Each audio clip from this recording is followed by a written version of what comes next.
اللہ جو چاہتا ہے وہ ہوتا ہے، جو نہیں چاہتا وہ نہیں ہوتا. اب دعا کے ساتھ اس کا کیا ریلیشن ہے؟ کیونکہ جب تک ہماری بنیاد مضبوط نہیں، ہماری دعائیں بھی صحیح نہیں ہوتی، اور پھر ہم دعاؤں کے بارے میں بھی بے یقینی کی کیفیت رکھتے ہیں، اور پھر وہ کبھی مانگتے ہیں کبھی نہیں مانگتے، اور مانگنے میں بھی کوئی لذت نہیں ہوتی. تو بات یہ ہے کہ آپ جو چاہتے ہیں اللہ سے مانگتے ہیں تو قبول اللہ ہی کرے گا. جو وہ چاہتا ہے وہ ہوگا، یعنی وہ نہیں ہوگا جو آپ چاہتے ہیں. اور اگر آپ کی چاہت اور اللہ کی چاہت ایک ہے تو وہ ہو جائے گا.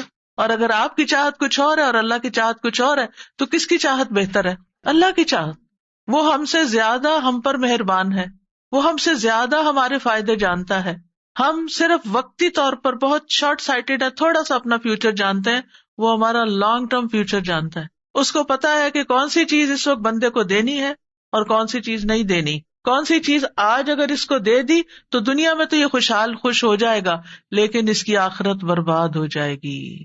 اور اللہ ہم پر مہربان ہے، وہ قطعاً نہیں چاہتا کہ ہمیں ایک چھوٹی سی تھوڑی سی دیر کے لیے ایک دنیاوی فائدہ دے کے، ایک لذت دے کے، اور ہمیشہ کی زندگی ہماری مشکل میں ڈال دے. تو وہ ہم سے روک دیتا ہے، نہیں اس کو یہ نہیں دینا، کیونکہ یہ اس کے لیے بظاہر فائدے کی چیز ہے لیکن حقیقت میں اس کے لیے نقصان دہ.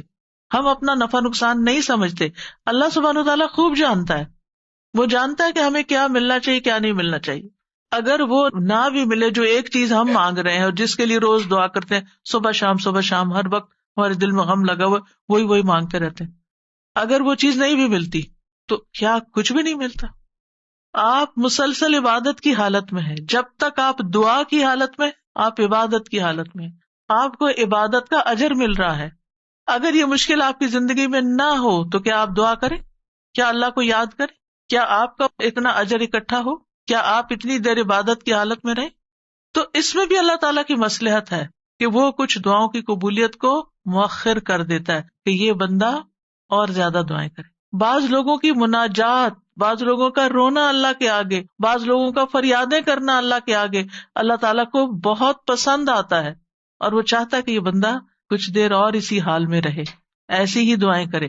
کیونکہ جب ہر چیز ملی بھی ہوتی ہے نا تو بس ایک روٹین کی نماز ہوتی ہے، روٹین کی دعائیں ہوتی ہیں جس میں کوئی دل نہیں لگا ہوتا ہمارا. لیکن جب کسی مشکل میں ہوتے ہیں تو پھر ہم گڑ گڑا کے مانگتے ہیں، پھر رو کے مانگتے ہیں، پھر چپ کے مانگتے ہیں، پھر تنہائی میں مانگتے ہیں، پھر سب کے بیچ میں اجتماعی دعا کرتے ہیں، پھر کسی سے ریکویسٹ کرتے ہیں کہ آپ ہمارے لیے دعا کریں. اور آپ دیکھیے بندہ مومن جب پریشانی کی حالت میں ہوتا ہے تو گناہ جھڑنا شروع ہو جاتے ہیں. ایک اور فائدہ ہو رہا ہے، یعنی آپ ڈیٹاکس ہو رہے ہیں، آپ صاف ہوتے جا رہے ہیں. آپ کے اعمال نامے میں وہ لکھا چلا جا رہا ہے، آپ کا اعمال نامہ وزنی ہو رہا ہے. اگر دعا قبول نہ ہونے کے فائدے آپ گننا چاہیں آپ حیران ہو جائیں کہ یار اب میں تو ایک چیز مانگ رہا تھا اور اگر آپ نے وہ نہیں دی تو اس کے بدلے میں اتنی ساری چیزیں دے دی مجھے. تو اللہ سبحانہ تعالیٰ پر اور پیار آتا ہے.